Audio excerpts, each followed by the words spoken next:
Bonjour, nous sommes en juin 2017, dans les vidéos de l'Institut Docteur Angélique, dans une série de vidéos catholiques consacrées au dialogue interreligion. Dialogue en l'occurrence entre le catholicisme et l'islam.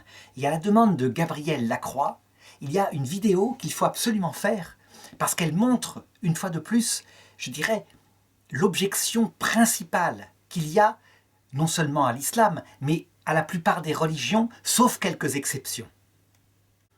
Comment est-il possible, en effet, que toutes ces religions qui affirment comme un dogme que Dieu est juste, qu'il est miséricordieux, qu'il ne fait rien d'incorrect, comment peut-elle affirmer que, au prétexte qu'un homme, qui d'ailleurs aurait fait le bien toute sa vie, n'est pas de leur religion, de leur croyance précise, il serait mis par Dieu en enfer?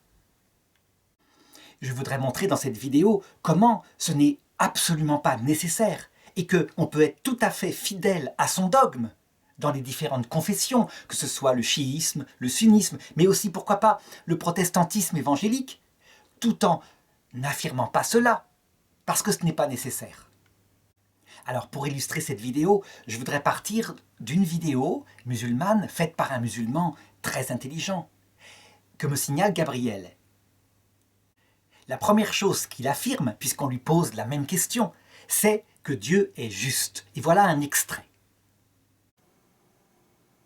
Une personne qui ne croit pas, mais qui a agi dans le bien toute sa vie. Allez, plutôt qu'elle sort d'une personne qui n'est pas musulmane et qui a agi dans le bien toute sa vie. Et certain, c'est notre croyance que Dieu est juste. Oui ou non? Très bien. Secondo, on est aussi sûr et certain que Dieu est bon et miséricordieux. Ça va? Très bien. Puisque Dieu est juste, il récompensera tout le monde. Parce que s'il ne récompense pas quelqu'un, la personne a été lésée. Et Dieu ne peut pas commettre d'injustice.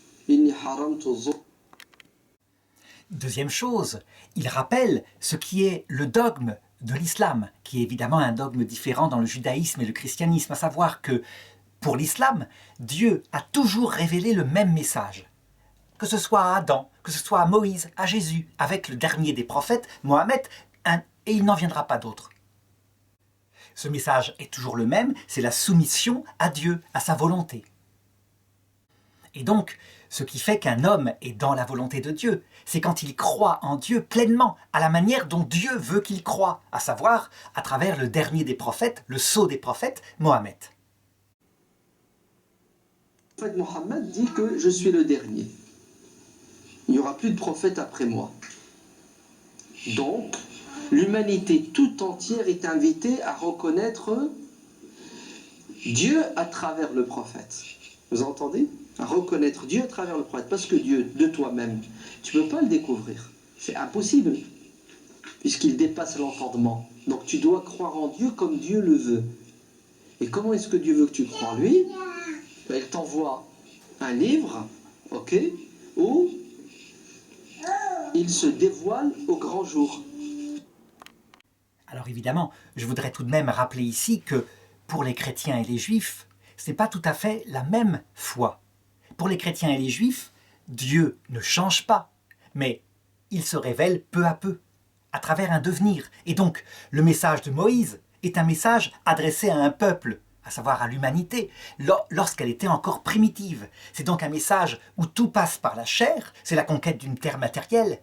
Et il faudra des siècles pour que le peuple juif, confronté d'ailleurs à un exil à Babylone, comprenne qu'en fait, cette terre matérielle n'était qu'un symbole charnel pour signifier la terre éternelle, le paradis. Je dirais que lorsqu'on lit les livres de Moïse, on s'en rend compte. Évidemment, quand l'islam dit « non, c'est toujours le même message », il va donc en conséquence dire que les livres de Moïse ont été falsifiés et matérialisés, que les livres de Jésus ont été exagérés, puisque lui parle d'un paradis extrêmement profond, avec une amitié cœur à cœur avec Dieu. Mais je dirais, peu importe à la rigueur, chacun a ses croyances en fonction de sa culture et chacune a sa cohérence. Ce qu'il faut surtout retenir dans le sujet qui nous intéresse, c'est que, pour l'islam en l'occurrence, donc pour ce musulman rationnel, tout homme qui ne croit pas comme Dieu le veut, qui arrive après la mort en ne croyant pas comme Dieu le veut, évidemment, n'obtient pas la vie éternelle. Le deuxième point.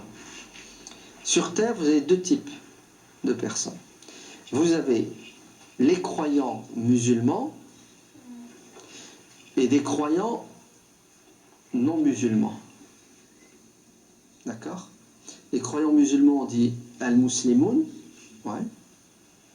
Et les croyants non musulmans, le terme que le Coran emploie, c'est al-kafirun, al-kuffar. D'accord? Al-kafara. Ceux qui ont un voile, si bien qu'ils ne voient pas la vérité qui est Dieu. Ouais. Les non-musulmans, tu as vu la traduction? Je ne les ai pas appelés les mécréants, les non-musulmans. Eh bien la solution est toute simple, c'est qu'il y a plusieurs enfers, il y a plusieurs degrés d'enfer, et évidemment, l'homme juste ira en enfer s'il meurt sans être musulman, mais il ira dans un enfer beaucoup moins dur que Hitler par exemple, qui a fait le mal. Écoute bien, dans notre credo, dans notre aqida, n'entrera au paradis que celui qui aura dit La ilaha illallah Muhammad Rasulullah, depuis le prophète Muhammad. C'est-à-dire qu'il faut reconnaître Dieu via son prophète. D'accord? Donc celui qui ne croit pas en Dieu et au prophète Muhammad sallallahu alayhi wa sallam, et tous les prophètes bien entendu, n'est pas musulman, la porte du paradis lui est fermée. Il dit, ouais, maintenant il a fait du bien. Oui, il sera récompensé pour le bien qu'il a fait. Comment sera-t-il récompensé? De plusieurs manières. Sur terre et ou dans l'au-delà. Sur terre, Dieu le récompense, ouais, avec la santé, avec le bien-être, avec le bonheur, une longue vie, la notoriété, etc. etc. D'accord? Même, Dieu lui repousse des malheurs qui devaient le frapper. C'est pas suffisant, tu veux qu'il soit encore récompensé dans l'au-delà? Il a tellement fait de bien, Dieu le récompensera. Tu sais où? Ben écoute, on a plusieurs portes en enfer. Ouais. Il y en a 7. Et il y en a une, ouais, qui sera la moindre. On va l'appeler la 7e par exemple. D'accord? Et Dieu ne mettra pas en enfer ensemble Pharaon ou Hitler. Et pour bien montrer que je n'interprète pas la pensée musulmane, qui est ici parfaitement exprimée, eh bien, le prédicateur va s'exprimer sur le sort, par exemple, de Mère Teresa et de l'abbé Pierre. Allez, je vais citer, j'ai rien à craindre. L'abbé Pierre, c'était quelqu'un d'extraordinaire. Sœur Emmanuel, c'était quelqu'un d'extraordinaire. Ils répandaient leur religion et ils faisaient du bien aux gens. C'est beau. Mais ils ne sont pas musulmans. Allah les a récompensés sur terre et où il les récompensera encore dans l'au-delà. Voilà. Comme moi ou toi, nous faisons du bien, mais on n'entrera pas au paradis des chrétiens parce qu'on ne croit pas que Jésus c'est le Fils de Dieu. J'ai envie de vous dire, c'est pas trop notre problème sur terre. Ouais. Notre problème sur terre, c'est de croire comme il se doit et d'agir comme il se doit. Et après, Dieu jugera les siens. Ouais. En sachant que il te faut une clé pour entrer au paradis. C'est La ilaha illallah Muhammad Rasulullah. Parce que tu peux entrer au paradis sans avoir fait de bien. Toute ta vie, tu ne croyais pas en Dieu. 2 minutes avant de mourir, tu dis la shahada de manière sincère. Et Dieu te prend ton âme. Si tu devais rester vivant, tu ferais le bien. Et tu vas au paradis. Bien sûr. Ben oui, c'est arrivé. Et ça arrivera tous les jours. Alors évidemment, lorsque, face à une objectivité, quelqu'un qui n'est pas du tout croyant, une telle théologie est enseignée, on se dit parfois, mais c'est étonnant. C'est étonnant que les croyants ne se rendent pas compte que Dieu tel qu'ils le conçoivent est moins juste que la justice, ne serait-ce que occidentale, celle des koufars, c'est-à-dire de ceux qui sont voilés, qui ne connaissent pas l'islam et qui vont distinguer, évidemment, quelqu'un qui a commis une faute sans aucune intention de la commettre, mais matériellement un fait, comme par exemple rouler à 30 à l'heure dans une ville et écraser un enfant qui a traversé devant soi. Il n'y a pas de peine. C'était involontaire. Mais factuellement, il y a eu un homicide, un fait, qui pourrait ressembler, quant au résultat, à quelqu'un qui l'a tué volontairement. Et là, qui sera vraiment puni, parce qu'il est coupable.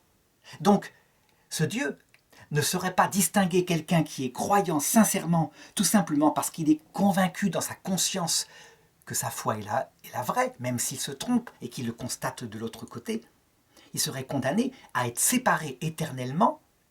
Oh, il serait récompensé sur terre par du bonheur, et puis dans l'autre monde, un enfer moins dur, mais tout de même séparé éternellement de la vision de Dieu à cause de cela.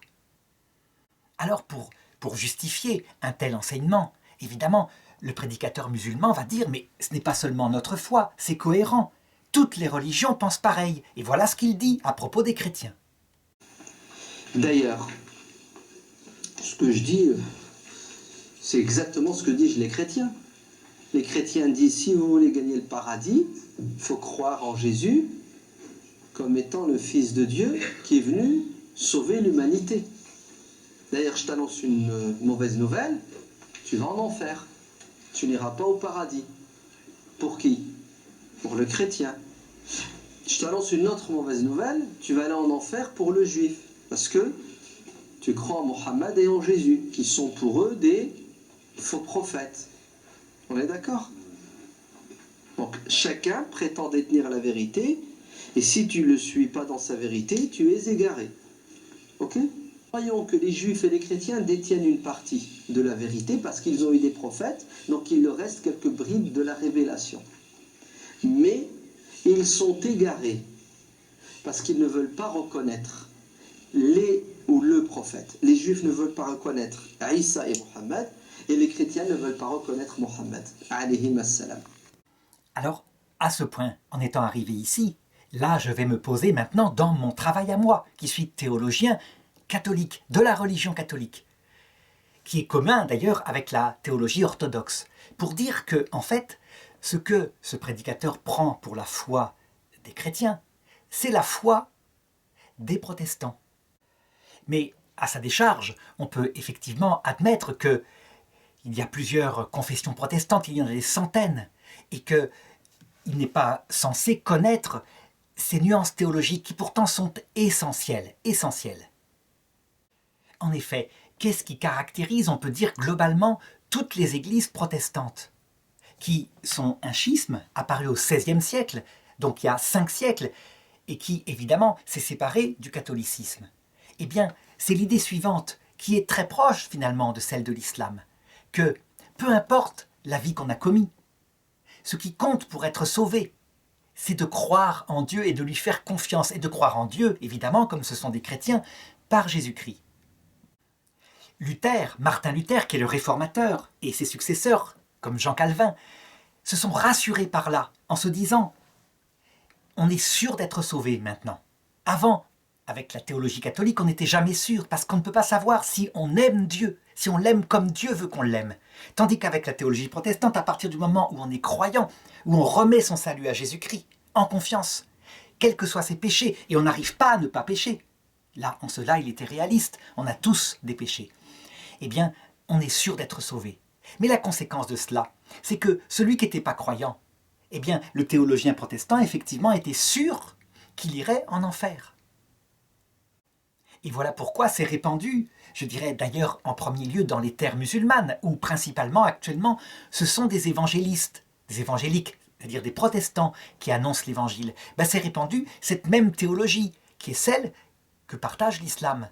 D'où sans doute l'erreur que fait ce théologien musulman. Alors qu'est-ce qui distingue la théologie catholique de cette théologie protestante?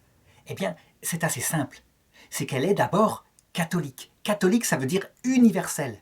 Qu'elle ne s'occupe pas du salut uniquement de ceux qui sont en cette vie chrétiens parce qu'ils ont eu la chance, dit l'Église, de recevoir la foi comme don de Dieu. Je dis bien la chance puisque la foi est un don de Dieu et que nul ne peut croire si l'Esprit Saint ne l'attire. Mais qui consiste à dire, dans cette théologie-là, que nous devons tenir. C'est le Concile Vatican II qui le redit solennellement, dans Gaudium et Spes 22.5, nous devons tenir que Dieu va proposer son salut à tout homme. On pourrait dire, mais c'est une nouveauté de Vatican II, donc des années 60. Pas du tout, c'est dans l'Écriture. Quand Jésus dit en Saint Jean, « J'ai encore d'autres brebis qui ne sont pas de ce troupeau, et celles-là aussi, il faut que je les amène dans mon troupeau. » Lorsqu'on lit l'Évangile, qui est la base du livre de tous les chrétiens, on voit bien qu'il est venu pour sauver tous les hommes. Alors, maintenant, je voudrais dire quelque chose. la foi catholique, elle fonctionne quelque part, comme toutes les religions, comme toutes les foi monothéistes. Elle a des repères dogmatiques. Par exemple, l'imam protestant, le théologien musulman que je viens de citer dans la vidéo, montre bien que les repères dogmatiques de l'islam, c'est premièrement, Dieu est juste, il est droit, il est miséricordieux. Deuxièmement, tout homme qui refuse de croire en cette vie, s'il arrive après la mort sans être musulman, est conduit en enfer. Mais comme Dieu est juste, l'enfer sera plus ou moins sévère en fonction de ce qu'il a fait comme bien ou comme mal en sa vie. Et les gens du livre, qui auront fait le bien, auront l'enfer le plus léger qu'on puisse imaginer. Eh bien, les dogmes, les repères dogmatiques de la foi catholique ressemblent tout à fait à cela. En ce sens que, pour la foi catholique, Dieu est non seulement juste, mais il est infiniment amour.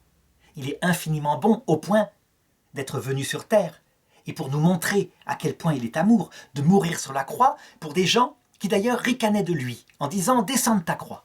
Donc ça va un peu plus loin que la justice et la miséricorde de Dieu. C'est de l'amour total. Mais les conséquences devraient être les mêmes. Deuxième dogme catholique, effectivement. On le voit par exemple dans la constitution Benedictus Deus au Moyen-Âge. Tout homme qui arrive après cette vie sans être catholique est aussitôt conduit en enfer. Donc on pourra dire, c'est les mêmes conclusions forcément.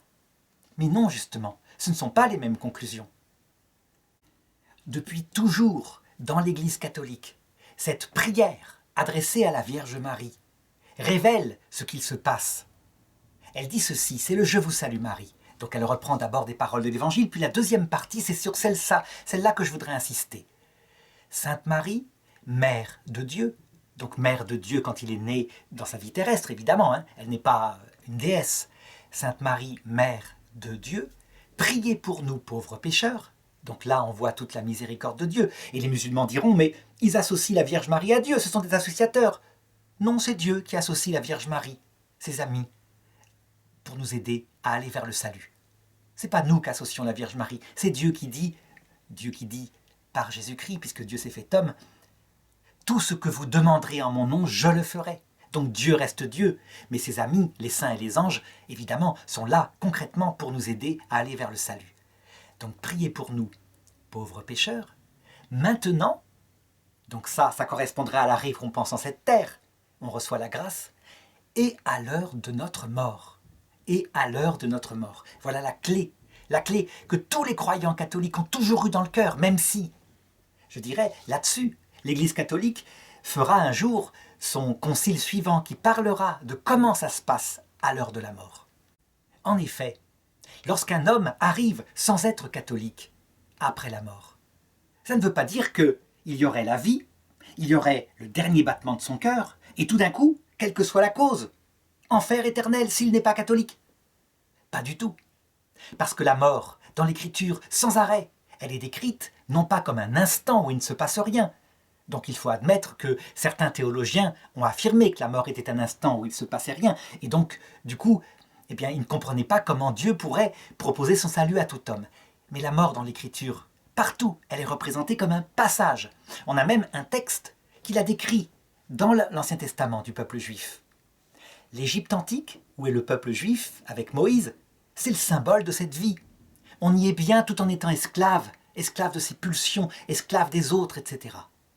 Et puis, Dieu nous appelle à travers son sauveur, en l'occurrence c'était Moïse, pour la terre promise. Mais il faut passer entre les deux par un désert, un passage. Et ce désert, c'est le passage de la mort. Normalement, il aurait dû être traversé en 3-4 jours. C'est à peu près le temps qu'il faut pour traverser le Sinaï. Et Moïse avait dit au peuple, « Vous allez maintenant rentrer, entrez dans l'autre monde, et vous l'aurez, Dieu vous le donnera. » Mais le peuple, inquiet, doutant de Moïse, ne voulut pas rentrer dans l'autre monde. Alors Moïse leur dit, « Puisque c'est comme cela, vous resterez 40 ans dans le désert, et vous y mourrez.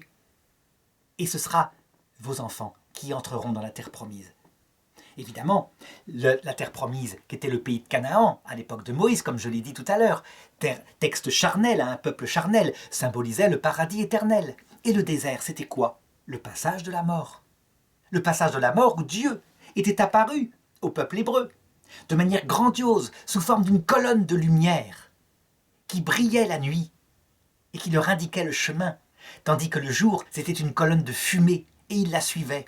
Et les armées de Pharaon lancées à leur suite furent détruites, parce que Dieu les protégea. Eh bien, dans le passage de la mort,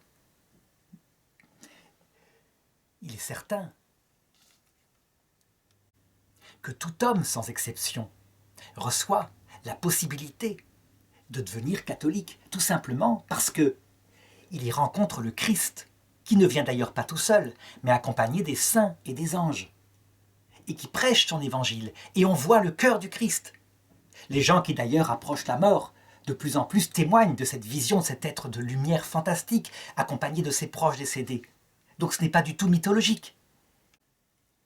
La seule chose, c'est que, en considérant la mort comme un passage, donc tel que le fait la Bible, tout devient clair. Alors, on n'est pas obligé de dire que quel que soit le motif, un homme qui arriverait de l'autre côté sans croire comme Dieu comme Dieu veut qu'il croie, serait mis en enfer aussitôt. Mais tout change pour dire ceci. Si un homme arrive après la mort, donc après le passage, sans croire, cette fois c'est parce qu'il a vu avec évidence ce qu'il fallait croire, et que, à cause d'un grand orgueil, il a refusé de croire.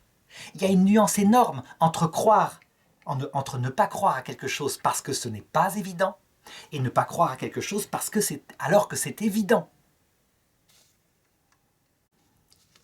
Jésus, dans ses enseignements, le raconte explicitement. Je dirais même qu'il s'adresse prophétiquement à ceux qui seront plus tard, sans doute, les musulmans.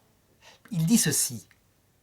Un jour, un roi invita tous les gens à une noce, tous ses amis, parce qu'ils se mariaient. Et les gens vinrent en foule, parce qu'ils l'aimaient beaucoup. Et voici que parmi les invités, un homme se plaça devant. C'était un des amis du marié. Il se plaça ostensiblement à la première place. Alors Jésus dit ceci. Lorsque tu es invité à une noce, ne viens pas prendre la première place comme cela, de peur que le maître de la cérémonie ne vienne te voir et te dise de te placer plus loin, et que toi, plein de confusion, passant devant les autres, tu ailles te placer derrière. Lorsqu'on regarde ce texte attentivement, on s'aperçoit que celui qui est placé devant, c'est en fait un serviteur. Et donc, l'homme, le premier, celui qui s'était placé en tête, qui était un ami, doit reculer pour laisser la place à un serviteur. Ça veut dire quoi prophétiquement ce texte?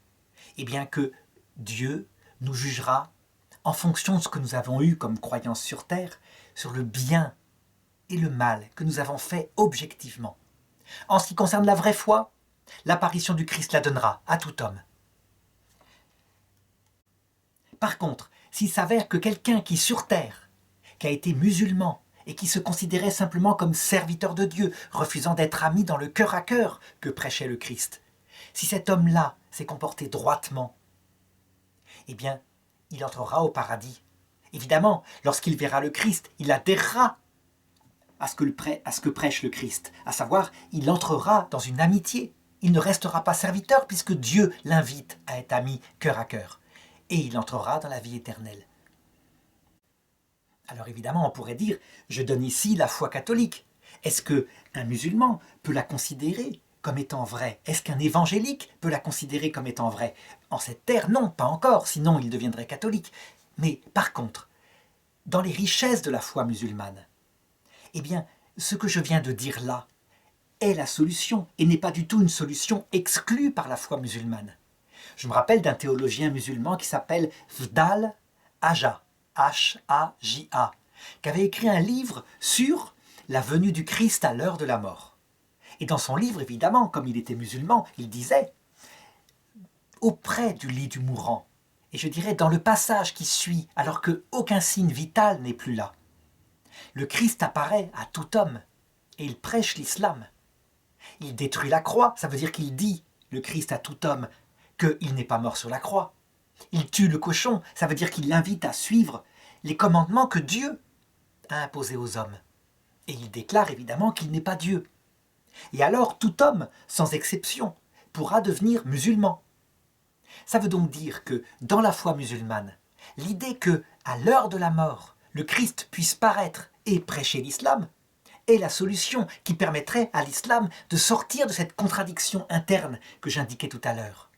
Comment un Dieu juste pourrait-il mettre en enfer des hommes sincères qui ne sont pas musulmans parce que, simplement, ne serait-ce que cela, les musulmans ne sont pas à l'image de ce qu'ils croient être l'islam.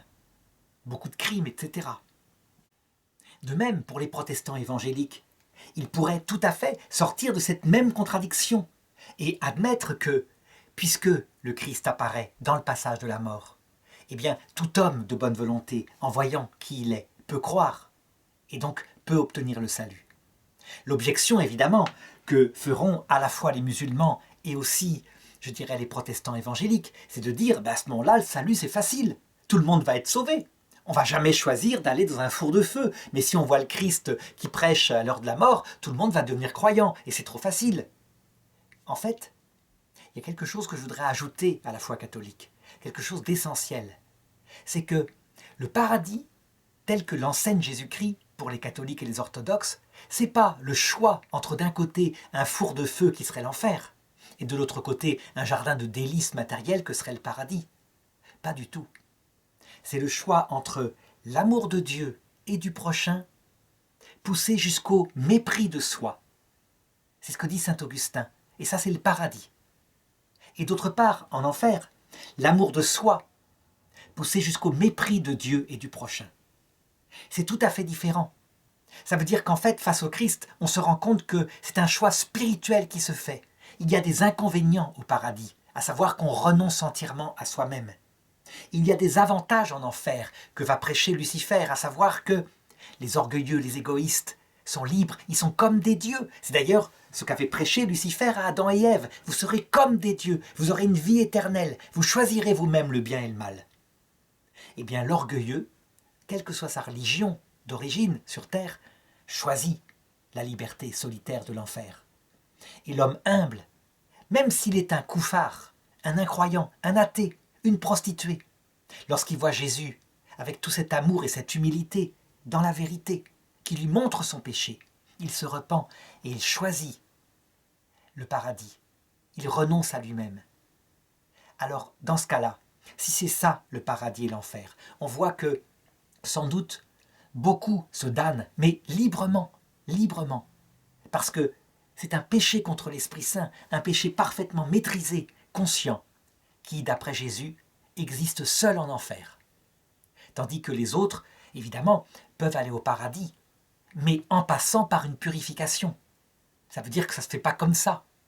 Ça rejoint d'ailleurs davantage la théologie musulmane qui parlait, elle aussi, d'enfer provisoire, où les gens qui étaient musulmans pouvaient payer pour les péchés qu'ils avaient commis. Eh bien, chez les catholiques, ces enfers provisoires s'appellent les purgatoires. Et c'est finalement très proche. Ainsi, on le voit, dans cette théologie catholique, quand Jésus dit « Heureux les assoiffés de justice, ils seront rassasiés », on le comprend, c'est rationnel. On n'a pas un Dieu qui damne au prétexte qu'on n'aurait pas cru comme il faut croire. Non, il ne damne que des gens qui refusent librement, en pleine évidence, son évangile. Et parce que ces gens, eux-mêmes, n'en veulent pas, donc se damnent librement.